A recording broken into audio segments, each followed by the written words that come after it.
سنتعرف في هذا الفيديو على المكونات الأساسية لشاشة التوجيه على المسار، والأنواع المختلفة لشاشات التوجيه، وخصائص كل شاشة.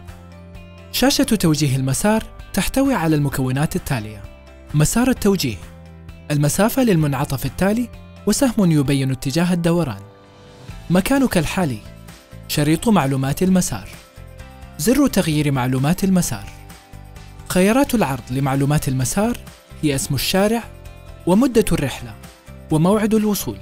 قائمة المنعطفات هي القائمة التي تبين المنعطفات التي سيتم أخذها على الطريق للهدف المحدد، والمسافة بين كل منعطف والآخر.